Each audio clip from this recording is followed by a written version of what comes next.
Hey guys, welcome to my YouTube channel. Today we'll be going over my Super Rugby Aotearoa prediction. First of all, just with the competition rules, they've added three new ones. The first one is that draw matches are to be decided by extra time golden points. This essentially just means that after the first 80 minutes, if both teams are on level points, they'll add an extra 10, and the first team to score any type of point, penalty or try, will win the game. I particularly like this one because it makes the game even more exciting, but it also allows teams to really test their squad depth. So yeah, it's a really good rule to add.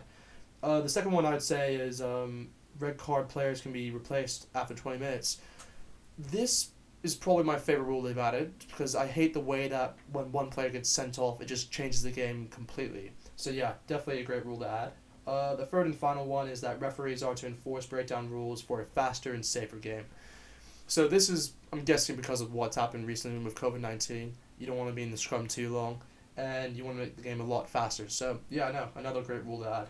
So now we'll be going on to a brief review of all the teams in the competition, and I'll just tell you why I think what they can add really. With the first one, it's the Blues. They're seen as one of the favorites. Purely on the basis that they brought in Dan Carter to replace or be injury cover, you can say, for Stephen Perifetta.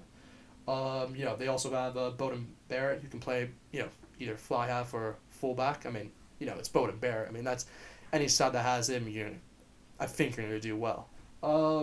They also have a lot of squad depth within the team, mainly within the loose forwards, I'd say, with the likes of Tom Robertson, Dalton Papali, Hoskins Tutu. I mean, yeah, that's definitely an area that they're pretty strong in, and they also have Akira Ione as well. So, I mean, yeah, it's good. If I was to say there's a ones to watch player within this Blues side, I'd say it's Mark Talia.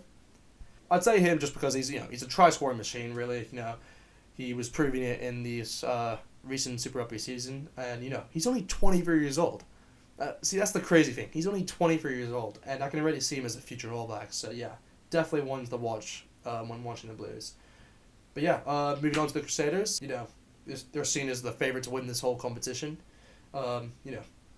Pretty obvious why, but yeah, they arguably have the best backline in the competition with the likes of Brent Hall, Richie Mwanga, George Bridge, Brandon Enor, Josh Goodhue, David Havili. I mean, the list goes on, really, what they have. They also have young talent in the squad with the likes of Tom Christie, Cullen Grace, and Will Jordan. So, yeah. If I was to say there's a ones-to-watch player in this Crusader side, it would have to be Brandon Enor. Yeah, he's just having another great season with the Crusaders, He's a versatile player, because he can play on the center or the wing, and he's just great in the link-up play. He's got a lot of try assists to his name, and he's also picked up a few tries himself. So yeah, he's definitely a player I'd watch out for when playing against the Crusaders. Now we'll move on to the Chiefs. So the Chiefs are just seen as one of the favorites within the competition as well. They had a great start to the Super Rugby season with 4 wins out of 6. So good record. They also have the likes of Brad Weber, Atlanta Brown, Damian McKenzie. So yeah, their backline, is also stacked as well, you could say. But they do have some injuries. And when I mean injuries, with Sam Kane, I think he's just going over a recovery thing. So he's not going to play for the first game of the competition, but hopefully we'll get to see more of him, throughout the rest. I think they have lost Otumori to an injury. I don't think he'll play for the rest of the competition, which is can potentially be a big loss when they play their first game against the Highlanders. So yeah, that should be interesting. If I had to say one's to watch for the Chiefs, it would have to be Damian McKenzie. I mean, he's just one of the best fullbacks in the world. Like straight up one of the best fullbacks in the world. He's known to be good in pressure situations. And he's just an integral part to the Chiefs' backline. So yeah, definitely ones to watch. Moving on to the Highlanders, I'd say many predicted them to finish last in this competition. Due to the record in the recent Super Rugby season with 1 win, 1 draw, and 4 losses. So yeah, they're definitely going to be wanting to prove a lot of people wrong in this competition and just prove how much they've improved since the recent Super Rugby competition. So yeah, should be interesting. But yeah, this Highlander squad is just they're known to have a young squad essentially. They have the likes of Joshua Lowney, they have Josh McKay, and they have Perry Parkinson. So yeah, he's also could be another future All Black. I had to say so myself. But the big thing I think for this Highlander squad was that the recent signing of Miller Scudder. I mean, he is just, in that 2015 World Cup, woo, he was good. He was good. He was arguably the best wing.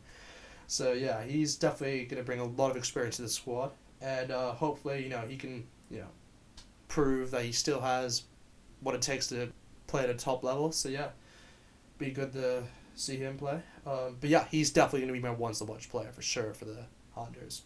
Definitely, because a lot of fans will want to see him play. So yeah.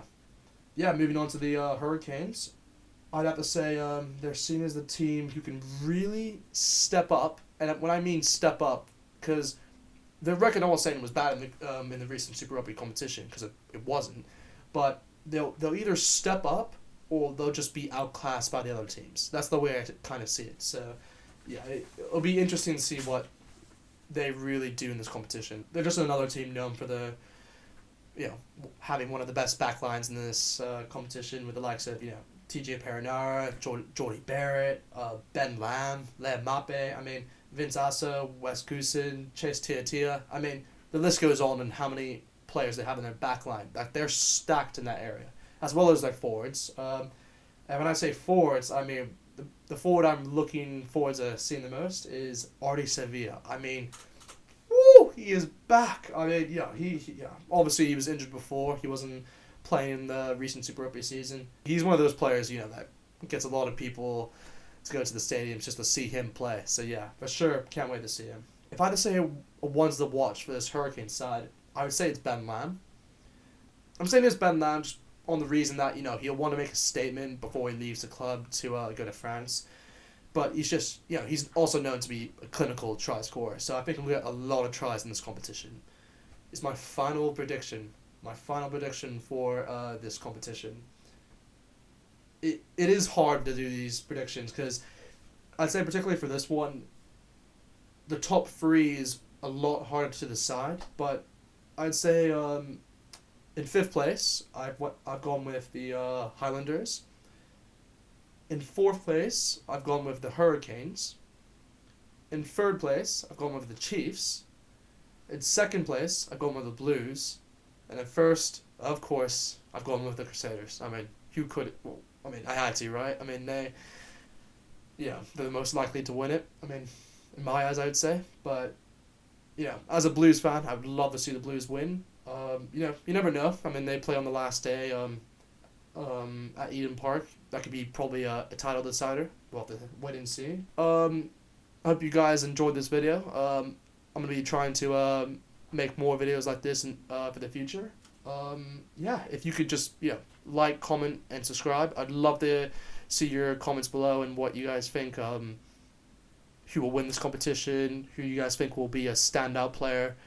So yeah, hope you guys have a great day, and see ya.